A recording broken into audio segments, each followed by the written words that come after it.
This is Psychology 6506, Abnormal Psychology. Today I'm going to talk about diagnosis.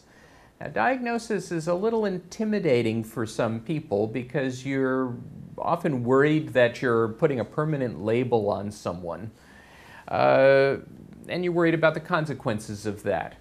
But really, diagnosis can be very useful.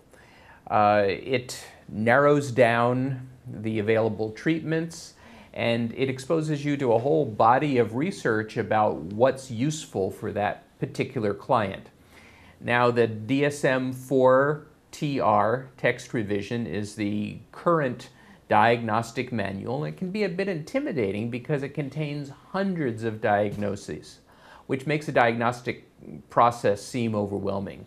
In reality, there's only a few diagnostic categories that you need to be concerned with in any particular setting. I work for Orange County Behavioral Health Services. They run outpatient clinics for people with severe and persistent mental illnesses. And it could very well be that you would be involved in a similar setting, a publicly funded outpatient clinic. Generally, there are about 5 diagnoses that account for about 80% of the patients. These are schizophrenia, major depressive disorder, schizoaffective disorder, bipolar disorder, and substance dependence. These are conditions that tend to be chronic and tend to be very impairing.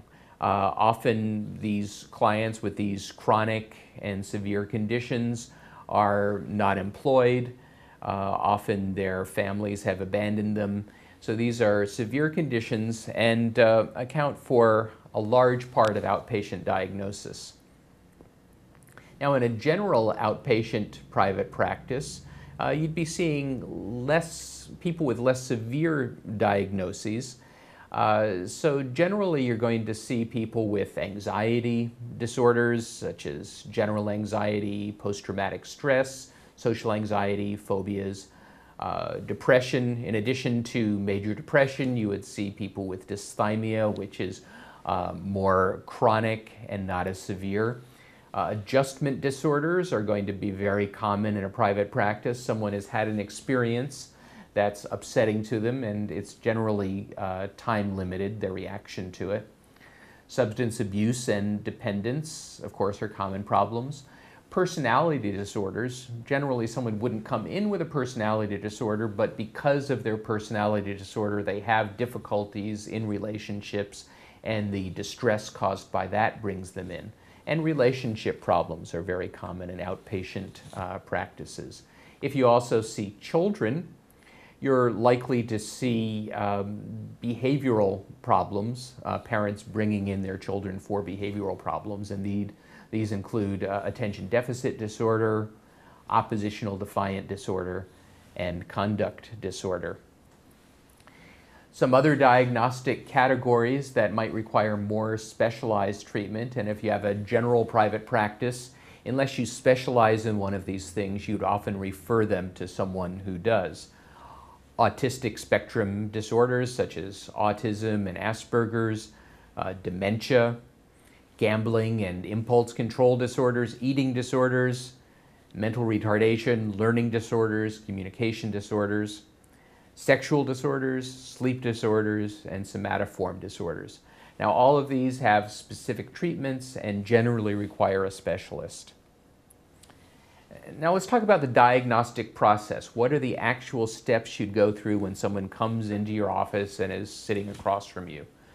You're going to start with a presenting complaint. You're going to say, what can I help you with today? And they're going to tell you, I'm depressed, I just had a divorce, I feel anxious all the time. They're going to give you their version of what's wrong. You're also going to consider the referral source. Were they referred by the court? Did their spouse bring them in? Were they referred by their school or their work? So all of those things factor into what's going on. The first thing you need to do is rule out non-psychiatric medical causes. Let's say someone tells you their heart beats hard all the time, they have trouble getting to sleep, they feel very anxious. maybe they just started on a diet medication and that's causing the symptoms. So you certainly don't want to spend months doing psychotherapy with them when simply discontinuing a medication or another medical cause might be causing their problems. So you want to include those things in your diagnostic interview, and also if they haven't had a recent physical, you want to refer them for that and to consult with their doctor. Then you're going to narrow it down to broad diagnostic categories that are consistent with the available information, and you're going to gather additional information that's needed to arrive at a final diagnosis. So you might need to talk to their family, you might need to talk to their teacher or a previous counselor or their physician, and using all that information, you're going to narrow down the diagnosis. You might give a preliminary diagnosis in the first session, such as psychotic disorder not otherwise specified, or designate the diagnosis as provisional. And as you continue to see them, you can get more specific about the diagnosis. Now in the DSM, there are 5 diagnostic axes, so let's talk about those. Axis 1 is all mental health diagnoses that are not on Axis 2. So that includes depression, anxiety, and everything else. Axis 2 is only mental retardation and personality disorders. Axis 3, general medical conditions that are related to the understanding or management of the mental health condition. So that's an important caveat. Someone might have foot problems, but if that's not related to your treatment, if you don't need to know it in order to know what medication would be best for them, or if it doesn't affect their mental state either directly because of it leads to a chemical imbalance, or indirectly because they're worried about it, if there are none of those things, then you don't need to give an Axis 3 diagnosis. And it would be fine to put deferred on Axis 3. Also, as a mental health practitioner, you're going to put the source of your Axis 3 diagnosis, since you didn't make the diagnosis directly. So you might say ovarian cancer by history, by client report, state the source of your diagnosis. Axis 4, psychosocial and environmental stressors. This is where you would put things like academic problems, recent divorce, unemployment, things that are stressors that are affecting your client. And Axis 5 is the GAF rating, General Assessment of Functioning. It's a scale from 1 to 99 that gives an overall description of how the person is currently functioning.